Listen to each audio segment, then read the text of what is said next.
잠시 조용히 해주시고요. 바쁘신 가운데서도 오늘 정광 목사님 기자회견을 위해서 참석해주신 우리 언론사 기자 여러분, 유튜브 여러분께도 감사의 인사를 드립니다.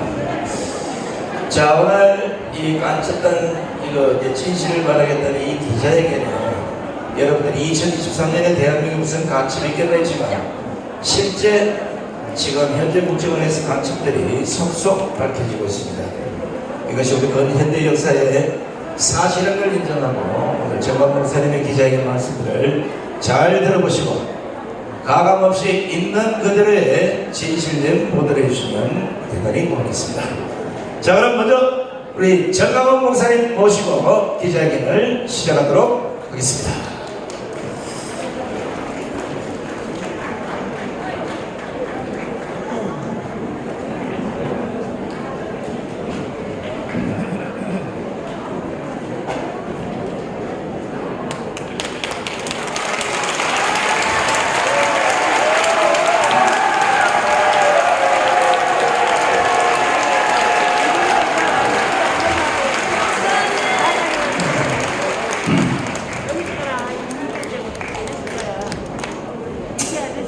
존경하는 국민 여러분, 지금 현재 대한민국의 시계는 6.25 전쟁이 일어나기 바로 직전의 상태로 대한민국이 지금 몰려가고 있습니다. 그 이유는 6.25 전쟁이 왜 일어났는지 그 사건을 잘 살펴보시면 오늘의 현재를 읽을 수 있는 눈이 열리는 것입니다. 6.25 전쟁이 왜 일어났나요? 그 과정을 살짝 한번 우리가 짚어보면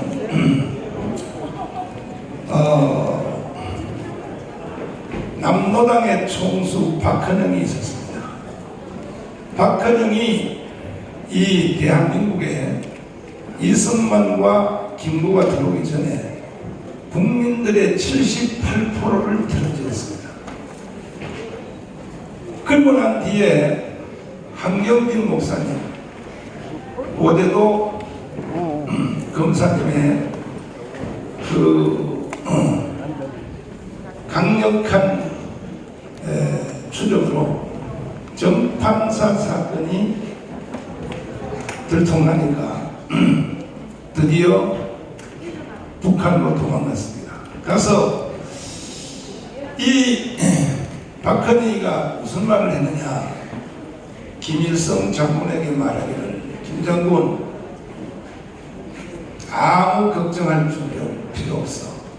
내가 남조선에 전 국민의 78%를 남노당으로 조직해놓고 올라갔으니 전쟁 없이 통일할 수 있다. 자, 전쟁 없이 통일한다는 말은 여러분 많이 들어보셨죠?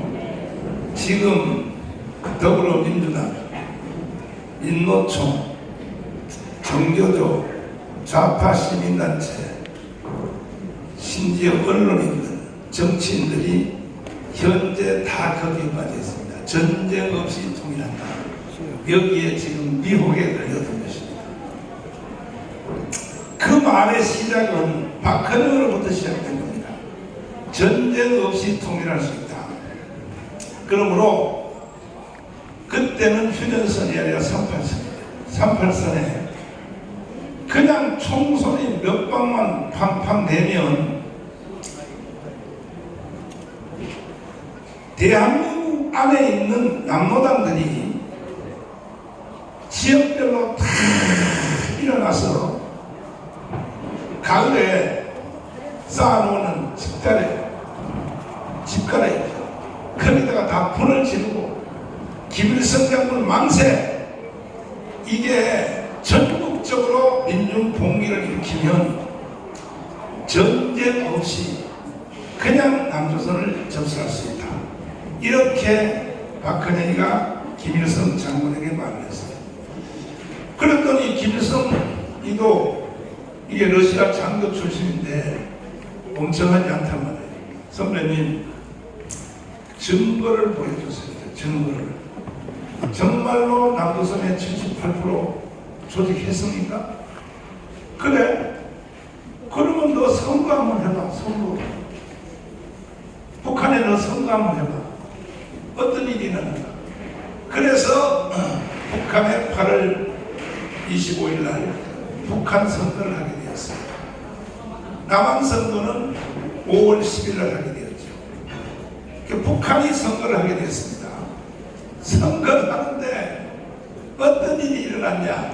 자, 앞에 여기 그림을 한번 보십시오. 언론인 여러분, 오늘 이 자리에 오신 애국 동지 여러분, 정신 똑바로 차리세요. 대한민국 붙잡고 농담 따먹게 하려면 차라리 북한으로 넘어가세요. 기자들 북한으로 가시라고.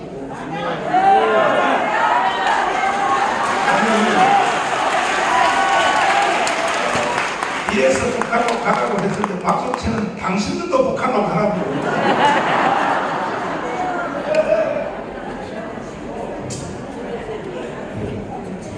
존경하는 국민 여러분, 나는 자칭 타칭 선지자입니다. 선지자는 뭐냐? 국민들을 책망할 수 있는 사람이 선지자다. 저는 인기 필요 없어요. 박수도 필요 없어요. 국민들로부터 정광은 필요 없어요. 나는 국민들 앞에 돌에 맞아 죽을 각오를 하고 있습니다. 왜? 국민들이 잘못 가고 있을 때는 국민들을 향하여 최대한도의 모든 요구를 동원하여 국민들을 책망해야 되고 국민들을 향하여서도 욕을 해야 되고 이게 바로 구약의 선지자들입니다. 선지자들은 국민들이 좋아하는 말을 하는 게 아닙니다. 구약 성경 보십시오. 선지자들이 그 당시에 국민 백성들 향하여 얼마나 욕을 하는가. 행악의 총자들이요 하고 욕을 하지 않습니까? 이사야 선지자가. 선지자가 사실을 다 알면서도 인기를 누리기 위하여 지금 대한민국에 있는 대형교회 목사들 정신 나간 놈들이지요. 욕 안 먹으려고 사실을 다 알면서도 그냥 국민들이 좋아하는 쪽으로 우우우하고 한단 말이에요. 그럼 나라가 망하는 거예요. 그래서 북한 선거를 하게 되는데 이 앞에 영상을 보십시오. 이게 대한민국 국민들의 전과자입니다. 전과자. 자, 대한민국 안에서 지역별로 북한 선거에 밤마다 도토리 도장을 파서 도토리 도장으로 만들어서 북한 투표용지에 똑똑똑 찍어가지고 지역별로 마다리 포대에다 담아서 북한에다 갖다 바친 표가 이게 전체 표가 몇 표냐? 540만 표입니다. 이래도 내가 국민들에게 욕을 안 해도 안 할 수밖에 내가 욕을 안 하겠습니다. 대한민국 국민들은 전과자입니다. 전과자. 당신들은 대한민국을 누릴 자격이 없는 거예요. 이따위 짓을 한 사람이 대한민국 국민들입니다. 보세요. 경상도표, 충청도표, 제주도표 보세요. 이것이 북한의 김일성 앞에 도착을 했어요. 김일성 장군이 이걸 딱 보자마자 박원영한테 박 선생님 대단하십니다. 그러니까 내가 뭐라고 그랬어? 전쟁 없이 통일할 수 있다고 했지 않냐. 38선에 총소리 몇 발만 쏘라고. 그랬더니 스탈린한테 보고하러 가자. 그래서 박근혜를 데리고 스탈린한테 보고하러 갔습니다. 김일성과 박근혜가 스탈린한테 가서 이 투표용지를 보여준 겁니다. 남조선에서 이렇게 우리를 향하여 내려와 달라고 요청하는 남조선 백성들이 이렇게 많다고 하니까 스탈린도 그렇다면 남조선을 전쟁 없이 해방한다고 하니까 허락을 했어요. 그 대신에 뭐라 그러냐, 모택동이한테 가서도 동의를 좀 받으라. 그래서 모택동한테 가서 또 동의를 받았습니다. 그래서 일어난 것이 6.25입니다. 6.25. 이 6.25는 왜 일어나는가? 북한의 T-34 전차, 소련제 전차를 지원받고 비행기 몇 대를 지원받았어. 끝까지 전쟁하려고 한 게 아닙니다. 이 투표 용지의 소문입니다. 소문도 아니요, 사실이었었습니다. 그 다음에 두 번째가 뭐냐, 전쟁 조건이 어떻게 되느냐, 성시백입니다. 성시백. 이 성시백이라고 하는 이 사람이 있었는데, 해방되기 전에는 모택동 군대에서 활동했던 공산주의자입니다. 한국 사람입니다. 그리고 또 장개석 쪽에도 왔다 갔다 하면서 이중간첩 노릇을 했던 사람입니다. 이 사람이 우리가 해방되니까 당연히 한국으로 귀국하겠다 그러죠. 하니까 모택동 밑에 있었던 줄레라는 사람입니다. 줄레 아시죠? 줄레가 추천서를 썼어요. 김일성한테. 지금 여기에 조선 사람 중에 전쟁을 기가 막히게 하는 사람이 있으니 이 성시백을 김일성 장군에게 보내줄 테니 성시백을 통하여 남북한을 다 공산주의로 만들라. 그래서 성시백은 줄레가 쓴 추천서를 들고 부산을 거쳐서 평양에 가서 김일성한테 줬어요. 김일성의 편지를 읽어보니까 기가 막히고 하는 말이, 북한은 내가 이미 점령을 다 해놨으니 남한에 내려가서 남조선을 정복하라 해서 성시백이가 간첩으로 남한에 내려왔습니다. 내려와서 내려올 때에 뭘 가지고 내려왔느냐, 트럭에다가 돈을 왕창 싣고 내려왔어요. 왜? 북한은 화폐 개혁을 했어요. 그래서 일제시대 때 쓰던 돈을 안 써. 그때 남한은 아직도 일제시대 때 쓴 돈을 그대로 쓰고 있었어요. 그러니까 북한에서 안 쓰는 돈을 다 차로 싣고 내려와서 한국에다가 풀었습니다. 풀고 가입하라고. 그래서 성시백이가 그 돈을 가지고 와서 점령한 것이 뭐냐? 첫째, 국회 부의장을 간첩으로 점령했습니다. 지금과 똑같습니다. 지금 여의도에 국회의원 중에 간첩 많습니다. 많을 정도가 아닙니다. 더 이상 숫자는 여러분이 더 잘 아십니다. 완전히 국회를 해줬습니다. 그 다음에 군대 누구인가? 기자들 어디 가요? 특히 정선에 도망가요? 이런 것을 잘 취재해야 해. 이런 것을 잘 보라고요. 이거는 역사적 팩트입니다. 이따가 내가 질문 다 받겠습니다. 증명할 수 있냐고. 내가 다 가르쳐드리겠습니다. 자, 보세요. 그래서 군대를 틀어줬습니다. 누구냐? 육군 참모총장 최병덕을 간첩으로 채택. 국방부 장관 신성호를 완전히 틀어줬습니다. 이게 전부 성시백이가 한 일입니다. 그러니까 군대가 간첩 손에 들어간 거예요. 그 6.25가 일어나니까 6.25가 일어나기 전에 중앙대학교 설립자 임명신 권사님이 있습니다. 그분은 정말로 애국자입니다. 이승만 대통령하고 친구예요. 친구. 여잔데 하루 동대문 시장을 갔더니 개성 쪽에서 온 상인들이, 그때만 해도 남북한이 완전히 그 38선이 그어지지 않고 왔다 갔다 했어요. 저녁으로 상인들이 왔다 갔다 했다고. 동대문 시장을 갔더니 북한에서 온 상인들이 하는 말이 전쟁이 일어난다. 전쟁이 일어난다. 그래서 무슨 전쟁이냐니까 지금 김일성 장군이 지금 남조선을 먹으려고 전쟁 준비를 다 끝났다. 그래서 이승만 대통령한테 가서 이명신 권사님이 이 영감아, 이승만하고 친구야, 대통령이 돼가지고 전쟁이 나는지도 모르고 앉아있어. 그랬더니 무슨 소리냐, 동대문 시장 갔더니 전쟁 난다고 북한에서 다 준비했다고 하는데 대통령이서 뭐하냐니까. 그때서야 신선모 국방부 장관을 불렀어요. 이승만이가 최병덕 참모총장을 불러서, 자네들은 아니 국민들이 다 전쟁 난다고 말하는데 왜 보고를 안 하나. 아, 그거 우리도 알고 있습니다만은 대통령이 신경 쓰일까봐 보고 안 했습니다.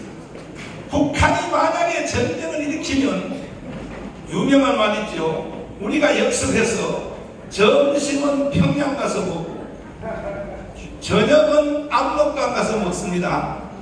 그래서 보고 안 한 겁니다. 이승만 대통령은 연료하여 나이가 많아서 판단력이 흐립니다. 그래서 그렇지? 그렇고 말고 그렇지. 그래서 이명신 원사님을 불렀어요. 할멈, 쓸데없는 소리 듣고 있지 말어. 전쟁은 뭔 전쟁나. 국방부 장관하고 참모총장 불러서 내가 다 물어봤는데, 그랬더니 이명신 권사님 열받아 자기의 개인 군대를 조직했어요. 자, 내가 지금 그런 심정입니다. 내가 지금 그런 심정이야. 이거 우리나라 군인들도 믿을 수 없어. 우리 강화군에서 우리가 군대를 조직해야 되겠어. 어떻게 할 수가 없어.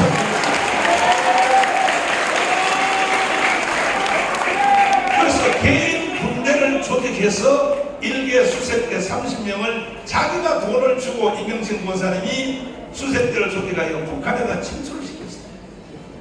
북한에 가서 전쟁 준비가 된지 한번 알아보고 와라. 갔다 오더니 보고하기를 T-34 전차가 저 인천에서부터 서해로부터 동해까지 T-34 전차가 딱 줄로 다 섰고 며칠 안에 공격 명령만 기다리고 있습니다. 이 말을 이명신이가 보고를 받았습니다. 다시 이승만한테 들어가서 옷을 붙잡고 흔들면서, 이 영감아, T-34 전차가 서에서 동해까지 지금 줄을 다 서 있는데 뭐하고 있냐니까. 이승만 대통령이 연세가 많으신데, 할멈, 그따위 소리 하려면 다시는 경무대 들어오지 마라 하고 내쫓았습니다. 그리고 일어난 것이 바로 6.25입니다. 6.25가 왜 일어난지를 잘 알아야 됩니다. 그뿐 아니라 성시백은 언론을 완전히 틀어졌습니다. 지금 대한민국의 언론들, 우파 언론들까지도 완전히 넘어갔어요.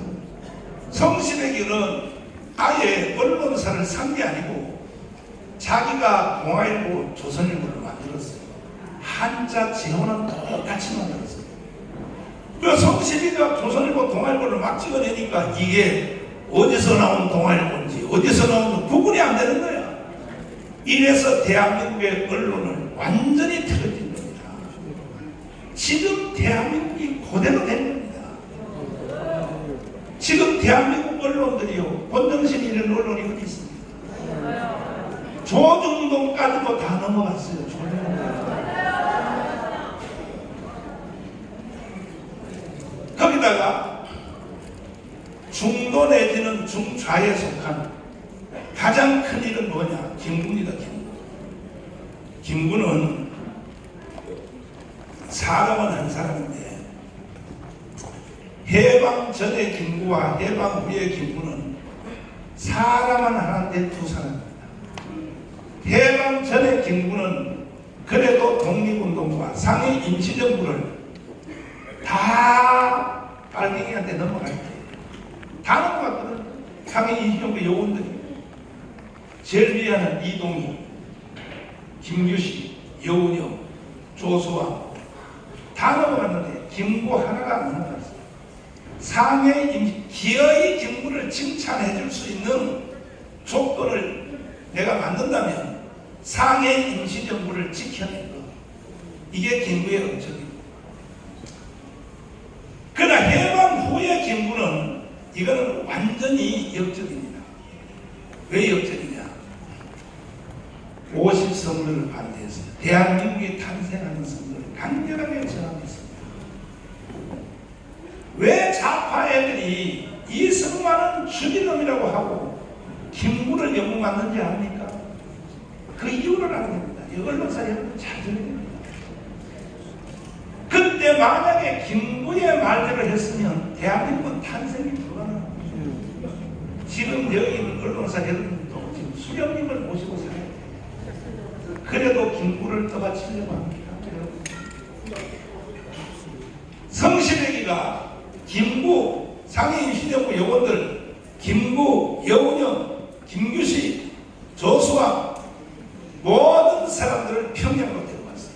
이게 누가 데려갔냐면요, 간첩인 성시대기가 데려가서 민족공동회의에 참여를 시키고 김일성하고 독대를 시켰어요. 김일성은요, 이 마귀의 능력이 얼마나 센지 아닙니까? 김일성하고 악수하면 사람들이 다 감전을 당했어요. 그래서 김일성만 만나고 오면 이거는 완전히 인간이 아니라 미쳐버렸어요. 미쳤어요. 그뿐인지 압니까? 말할 필요 없습니다. 그러면 정치, 문화예술, 언론, 국방부 전체를 성시대기가 완전히 틀어지고 북한한테 보고했습니다. 끝났습니다. 전쟁 준비 끝났습니다. 보고했어요. 그는 두 채널로 보고를 받은 거죠. 하나는 남도당의 박헌영, 하나는 성시대. 그래서 김일성이가 머리가 좋은 거예요. 양쪽 채널로 보고를 받고, 아, 이건 확실하구나 해서 일어난 것이 6.25입니다. 6.25. 그러면 지나간 일을 왜 장부하게 이렇게 설명합니다. 지금 대한민국이 6.25 직전의 상태와 똑같아졌다는 것입니다. 똑같아졌다는 것입니다. 내가 오늘은 그야말로 보실 수 없는 특별한 손님을 초대를 했습니다. 자, 우리 할아버지 앞으로 나오시죠.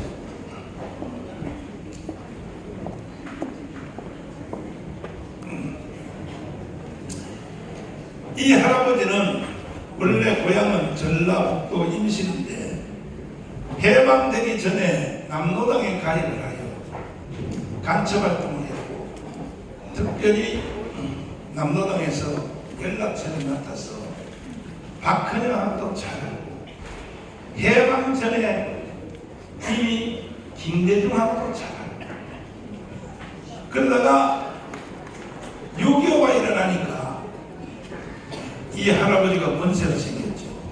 3개월 만에 인민군이 쫓겨서 북한으로 퇴각할 때 엄마가 하는 말이, 너는 여기서 살 수 없어.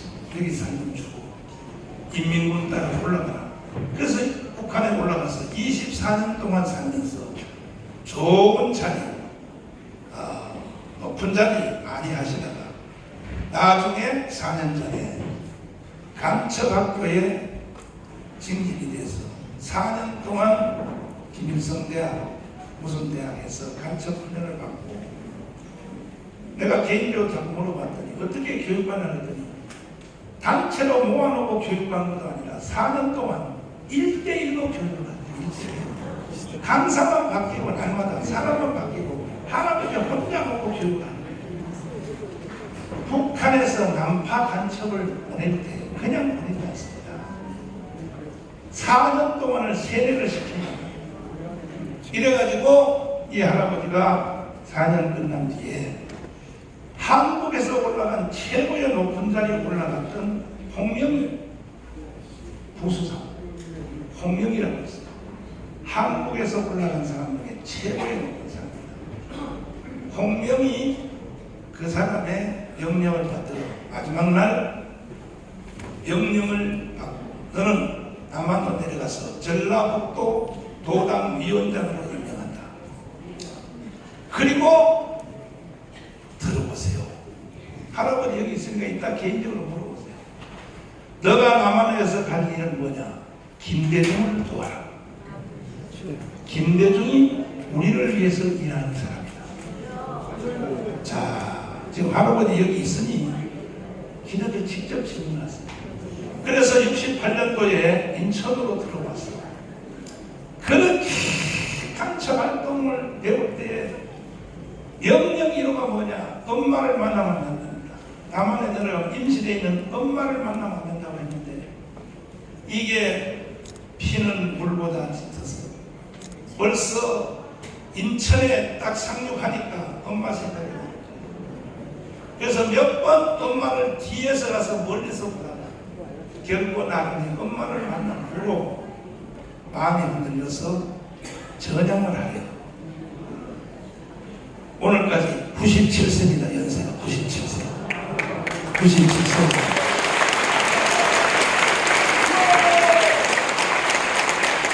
하시면서 1926년도에 태어나셔서 한국 근대사를 책이 필요 없을 이유는 모든 걸 직접 다 하고 이것도 남쪽에서 북쪽에서 양쪽에서 직접 다 경험해요. 특별히 68년도에 간첩을 와서 전향한 후에 남한에서 이루어지는 일들에 대하여 그동안 북한에서 24년 동안 교육받은 대로 보니까 그대로 되어가더라고요. 그대로 되어가더라고요. 북한에서 교육받은 그대로 남한이 그대로 되어가더라고요. 그 중에 큰 사건이 뭐냐? 김대중이가 대통령이 되더라고요. 잘 보세요. 그래서 이 할아버지는 내가 말했다고 하지 않습니다. 이 할아버지는 김대중을 간첩이라고 하죠. 이 할아버지.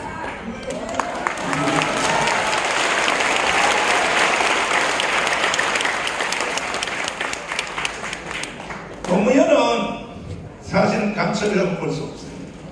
노무현은 빨갱이도 아니고 좌파도 아니고 떠밀려서 대통령이 돼가지고 좌파로 들어갔다가 나올 때는 우파로 나왔어요. 그래서 결국은 노상호한테 버림을 당해서 자살을 당했어요. 노무현은 참 불쌍한 사람입니다. 솔직히 얘기해서. 그래서 노무현이가 자살하기 전에 유서에 뭐라고 써요? 정치하지 말라. 뭐면 속았다 이거지. 좌파들에 속았다 이거지.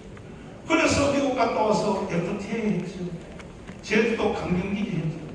그것 때문에 바로 열린당 더하기 노사모한테 버림을 당해서 이 노무현은 인생의 종말을 보였습니다.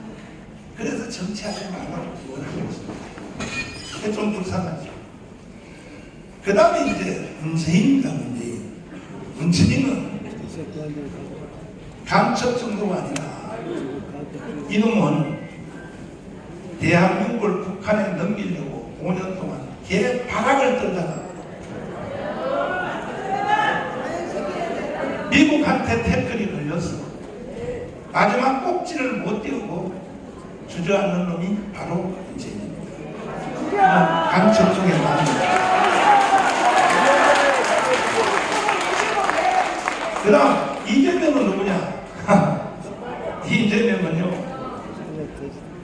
문재인하고 또 다릅니다. 이재명이 대통령이 됐으면 이미 대한민국 끝나고 그랬습니다. 연방 대통령으로 가버렸습니다.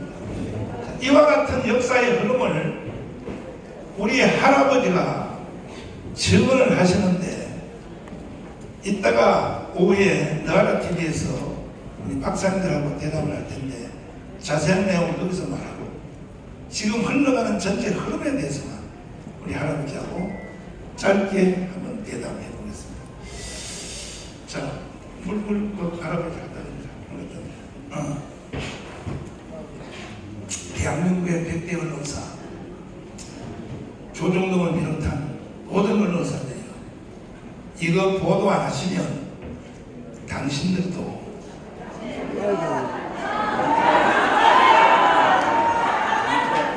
그 보도 안 하시면 어떤 언론사도 믿을 수 없어. 자, 할아버지 연세가 올해 몇이십니까? 목사님이 말씀하신 것 같이 1926년생이에요. 나이로 97세입니다. 할아버지 손가락이고 내 손가락이고 몇 개로 보여요? 몇 개로 보여요? 여기 몇 개로 보이냐고 손가락이 여기 몇 개로 보이냐고 하나로 보여. 저도 만만치 않은 사람입니다. 이 할아버지하고 인터뷰를 할 때 벌써 나하고 5번 했는데 했던 말을 계속 똑같은 말을 내가 물어봐요. 내가 왜 이렇게 물어보냐면 내가 중국에 선교하러 갔다가 중국 공안한테 체포가 돼가지고 중국에서 내가 갇힌 적이 있었어요. 중국 공안이 수사하는 기법이 똑같은 말을 계속 물어보더라고 나한테. 언제 출발했어? 심양에 와서 누가 만났어? 그리고 한 사람 나가. 다음 사람이 들어와가지고 똑같은 줄로 또 물어봐요. 김포에서 몇 시에 출발했어? 비행기 어디서 나갔어? 누구 만났어? 내가 그래서 똑같은 말로 했지 물어보냐. 한국에서 내가 지금 애국운동하다가 검사한테 조사받은 게 97건을 받았어. 97건 받는데 한국 검사놈들도 똑같아요. 똑같은 말을 계속 물어봐요. 오늘 물어보고 내일 또 물어보고 내일 물어보고 또 물어보고 왜 그런가 했더니 앞에 한 말이 거짓말하는 것이 있나 없나 요걸 확인하려고. 그래서 내가 할아버지도 내가 검사한테 배운 것을 동원해가지고 같은 말을 계속 물어봤더니 5번 물어봤는데 한자도 안 틀리고 그대로 말합니다.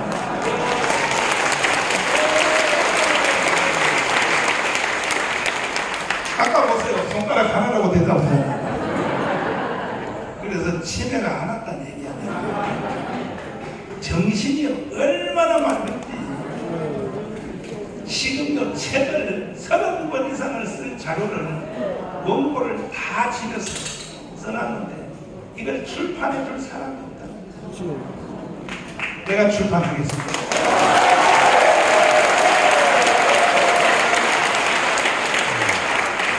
아니 이런 언론의 정인을 대한민국 국민들이 안 믿고 안 들은다면 대한민국을 누릴 자격이 없는 거야. 그러면 어르신 해방될 때 연세가 몇 살이었어요? 해방될 때 한 20살이나 됐습니다. 해방될 때가. 그러면 해방될 때 20살이면 다 알겠네요. 예.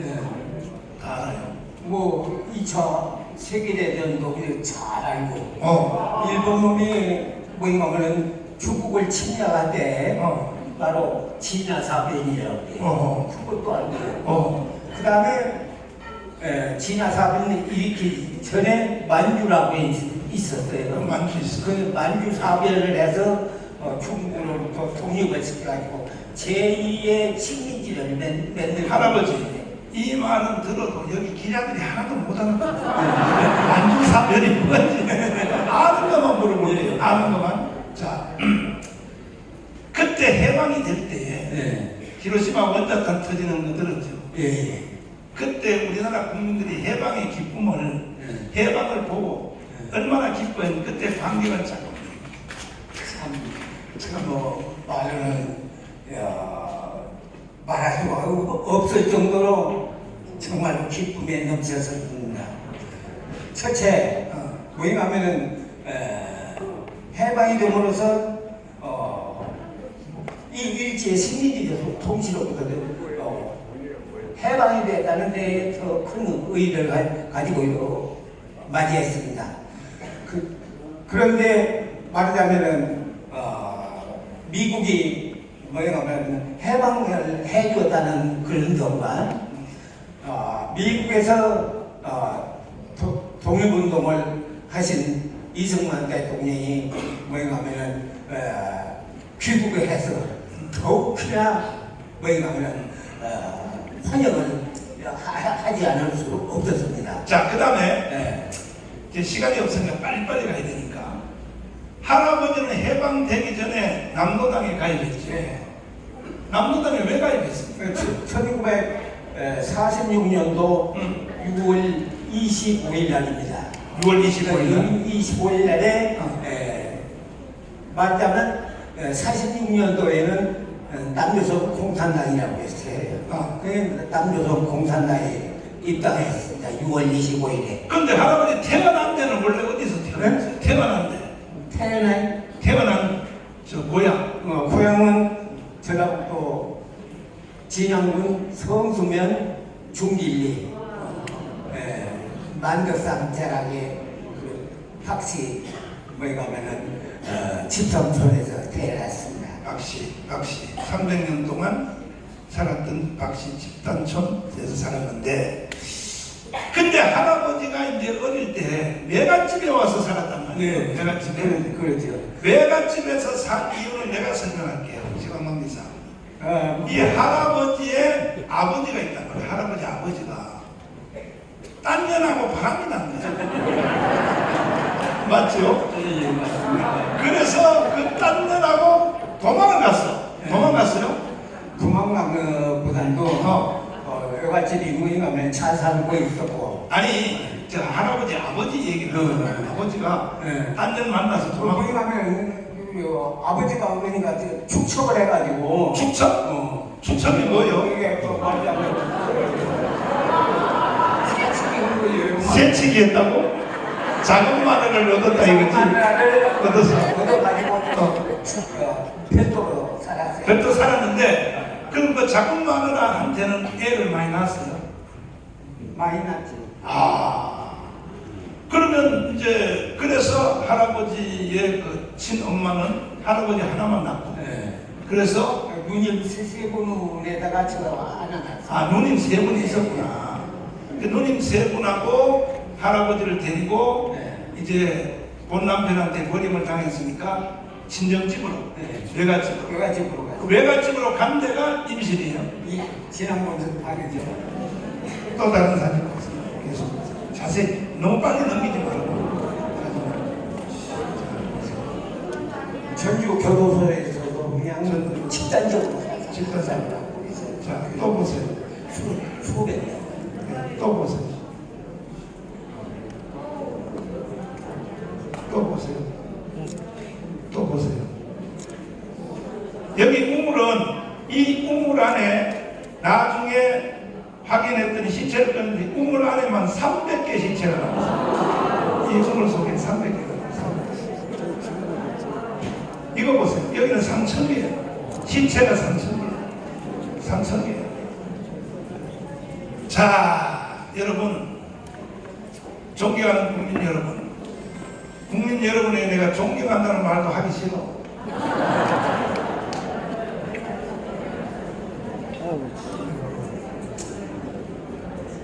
국민 여러분, 이 시체를 보고 뭔 느낌을 갖습니까? 이게 과거에 지나간 역사 같으면 내가 왜 이걸 보여주겠습니까? 이것이 우리 앞에 다가오고 있습니다. 이번에 일어날 시체 사진은 이거에 1000배 만배가 있는 거예요.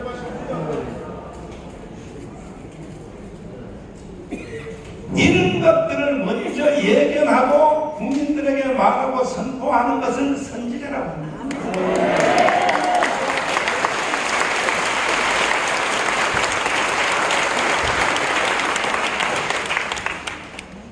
이제 이후에 박사님들을 모시고 이런 광경이 일어날 수밖에 없다는 것을 내가 증명해 드리겠습니다. 그래서 이민군들이 이제 북한으로 쫓겨갔죠. 네. 근데 그때에 임실에 연락처를 하시면서 네. 이분이 온다! 네. 이 소리를 들었어요. 구입할 수곡 깨는 것을 9월 28일이죠. 9월 28일. 근데 9월 20일경에 인천 삼국작전을 아마 계획한다는 미군이 다시 돌아온다는 그 제보를 들고 왔어요. 들어봤어. 네. 들어오니까 이제 인민군은 다 북한으로 쫓겨가고 그때 어머니가 너는 남노당에 가입했기 때문에 한국에서 살 수 없다. 차라리 인민군을 따라 올라가라는데 처음에는 안 올라갔는데 우리 할아버지 위에 있었던 계급 사람들은 먼저 북한으로 다 올라갔죠. 인민군하고. 근데 할아버지는 그때 왜 그게 뭐가 하면은 9월 28일에 임시를 떠났어요. 떠나기는. 그런데 떠나기 전에 임실군 운항면이라고 하는 데를 제가 실사를 나가요. 실사를 나갔더니 그래가지고 갔다 나오니까 벌써 임실군 역지에 외우고 부장이 이북 사람입니다.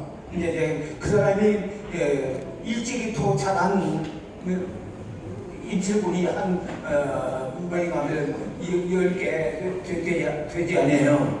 근데 둘만 남겨놓고 출발을 해버렸습니다. 둘만 남겨놓고 할아버지하고 둘만 남겨놓고 지들끼리 나오라고 그래서 그 다음 할아버지도 나중에 출발을 해서 어디로 올라갔어요? 북한으로 올라갔는데 그래서 뭐기 가면 가보니까 뭐기 가면 저도 출발을 했기 때문에 지리산으로 갈 것인가 북으로 갈 것인가 이래가지고 전주로 오다가 사구하면 소재지에 뭐기 가면 뭐기 가면 국군이 뭐기 가면 찜차를 타고 내려오는 바람에 뭐기 가면 말하자면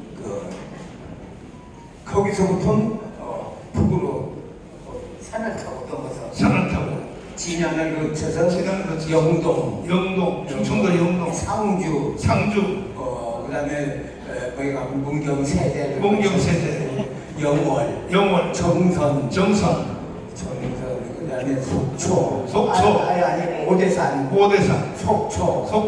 속초에서 설악산에서 함경남도 고원에 도착했어. 그래서 인민군을 만나는 지점이 어디서 만났어요?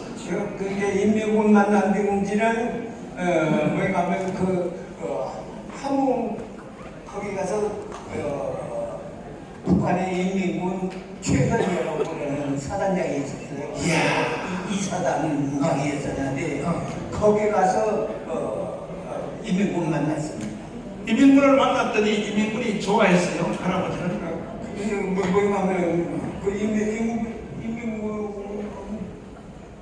인민군을 만나기는 만났어도 지방에 그때 치안대가 조직돼가지고 말하자면 국군을 환영하고 인민군을 배척한 치안대가 있었어요. 그러면 가지 마. 이거 북한 지역에서도 국군을 환영하는 모임이 있었어요. 그런 단체가 있어가지고 치안대. 북한 안에서 치안대 가면 습격을 받았어. 근데 건너뛰고 그래서 할아버지는 북한에서 이제 살면서 노령산맥을 거쳐서 차강도라고 하는 데가 있어요. 감계를 거쳐가지고 만포, 압록강에 만포진이라고 있죠. 도시에 있는 거죠. 그렇죠. 그래가지고 통화라고 하는 데 가서 사회안전성 간부학교가 거기에 있었습니다. 그래서 거기 가서 정보학교에 사회안전성 간부학교라고 하면 국정원과 만든 정치보육부에 정보원을 교육하는 학교예요. 그 학교를 졸업했어요. 정보학교. 그래서 북한에서 대접 잘 받았겠네. 네? 대접을 잘 받았어. 계급을 아니 대접이요. 말하자면 저기에서 국정원과 같은 그 정치보위부 근무한 사람은 특별대회예요. 그때 전부가 다 5대5 거기 가면은 신형 배급을 받았지만 거기에 근무한 사람은 백미예요. 백미도 700g 내지 800g. 월급 탔어요. 월급. 그때 거기 제일 하급 사장이 이제 이거 말로 하면은 사장이 한 54원 받았습니다. 54원. 그때. 할아버지는 근데 저는 군대로 오기 전까지 117원 받았어요. 할아버지가 부르조아네, 부르조아. 그러니까 왜냐하면 국정원 같은 정치보이라고 그러니까 유명해. 할아버지. 그 사람들은 한국을 잊게 돼. 할아버지, 내가 이 가슴 아픈 일은 안 물어보려고 했는데 이 백성들이 하도 많이 있으니까 북한 가서 결혼했어 안 했어? 결혼을 했습니다. 했어. 근데 그 부인이 이뻤어 안 이뻤어? 남남북녀라고 그러죠. 강제 미인이라고 유명해요.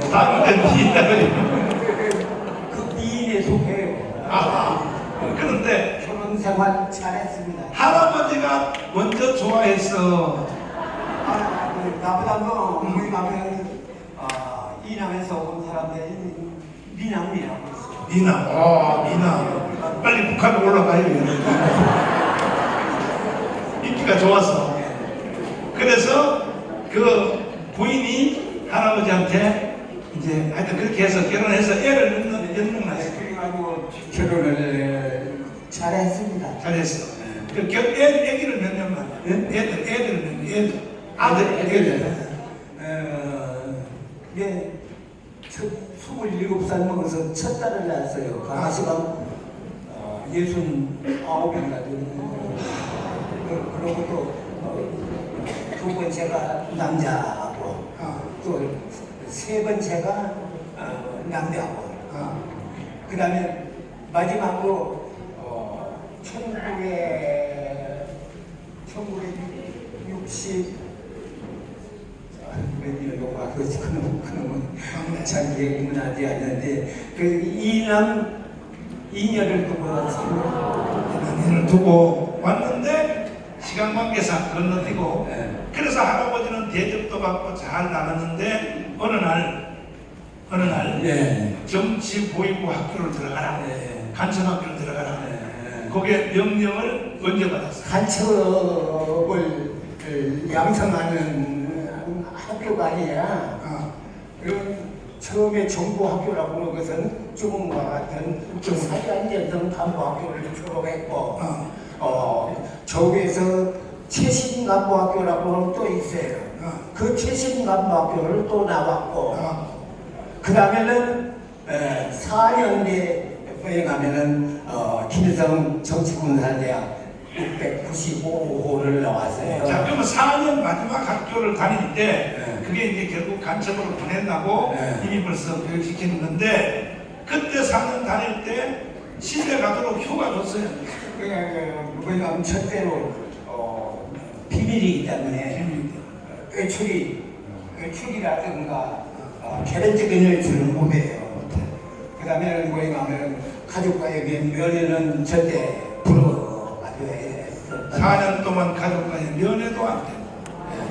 그러면 할아버지가 한국에 올 때까지 애들 한 번도 못 봤어요. 뭐냐면 그거 나중에 이 얘기 안 한다가 내가요. 어저께가 이 얘기를 했어요. 그 처음으로 얘기를. 처음으로.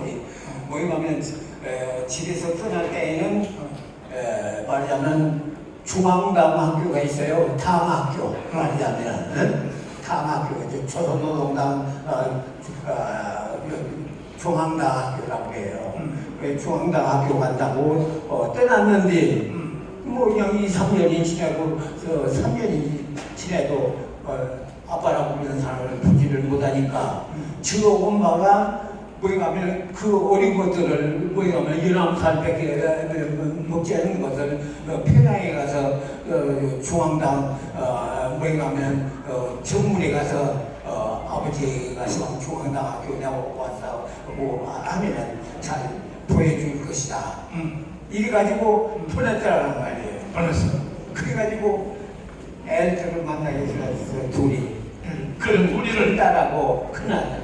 그걸 몇 번 봤어요? 한 번 봤어요? 아니 한번 보고 사흘간 데리고 구경도 시키고 뭐 사먹이고 그러고 헤어졌는지. 그게 이제 남한으로 이제 난파 간첩을 보내려고 이제 마지막으로 애들을 보여준 거구만.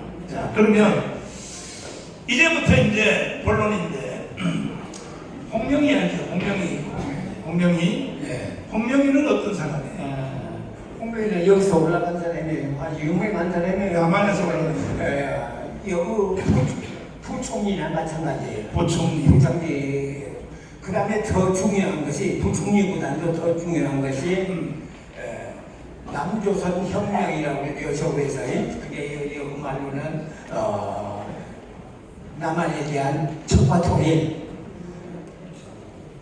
중앙당, 대남당당 비서예요. 그 중앙위원회, 초소동당 중앙위원회 대남 혁명 담당 비서가 돼요. 그 경영.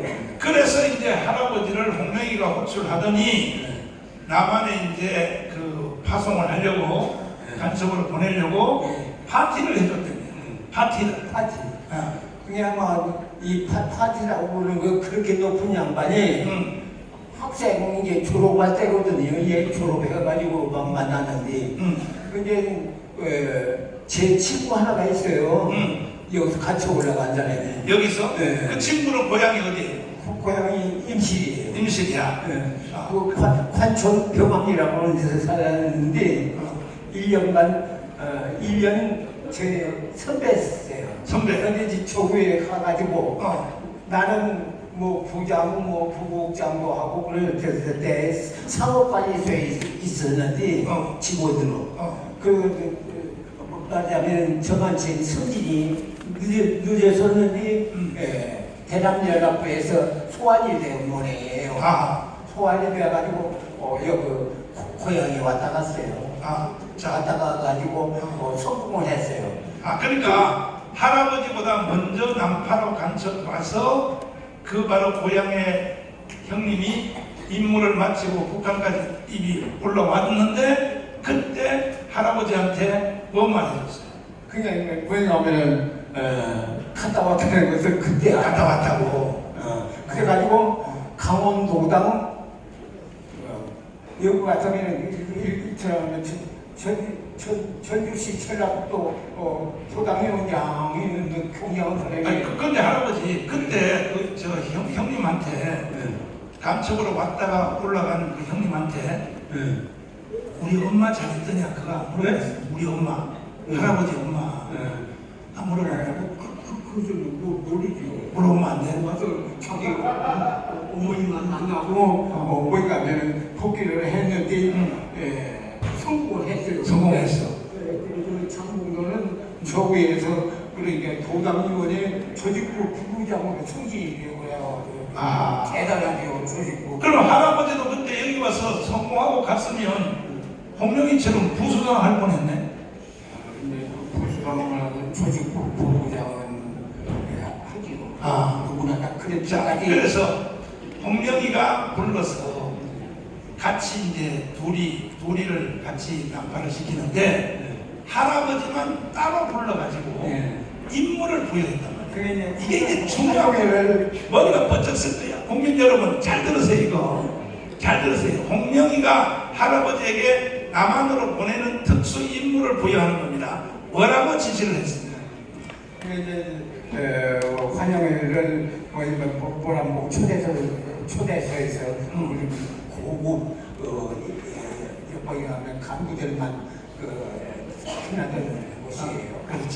근데 거기에 들어가서 이제 거기 가면은 저한테 미리 연락이 왔는데 거기 가면 친구가 그 대남연락부에 있었어요 또. 근데 이런 일이 절대로 없었는데 이렇게 당 비서가 대남당당 비서가 모임하면 뭐라고 초대해서 당신 환영을 해. 홍명이가 특별히 그런 예가 없었는데 그런 얘기가 없답니다. 할아버지를 특별히 초대했다. 그래서 갔더니 홍명이가 할아버지에게 뭐라고 얘기했어요? 그러면 이제 한참을 닭발을 보다 하면서 끝나서 이렇게 많이 먹으라고 그러면서 이렇게 하다가 휴식 시간이 있어요. 마이크를 휴식 시간이. 근데 휴식 시간이 있으니까 뭐이 가면은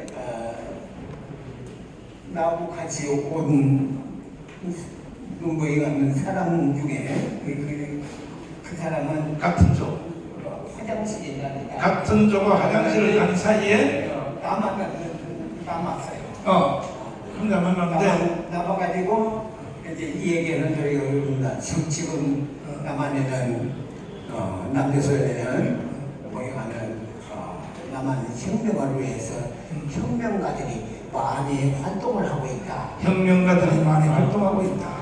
그러면서 당신이 가지고 있는 뭐냐면 설계도에 남한 혁명을 위해서 뭐냐면 그 설계도에 전라북도 말하면은 전라북도가 남한 혁명을 위해서는 근거지를 만들어야 한다. 그런데 뭐냐면 과거에 뭐냐면은 이조시대의 관찰사가 전주가 있었던 거예요. 전라남도 황구도 속해 있었고 말하자면 제주도도 관찰사가 관할한 것처럼 이게 남조선 혁명을 위해서는 근거지가 있어야 한다. 근데 말하자면 저렇게 김대중이가 활동을 하고 있고 그렇기 때문에 당신이 뭐냐면 당중앙위원회 위임에 의해서 전라북도 도당위원장으로 배치된다는 건 그렇지. 배치되고 그러기 때문에 김대중이 말하자면 잘 도와야 나가서 김대중을 잘 도우라. 그가 북한을 위해서 일하고 있다. 김대중을 잘 도와라. 잘 들었어요. 여러분 잘 들었어요. 이런 비밀을 가진 사람이 없어요. 이런 비밀을 가진 사람이 없어요.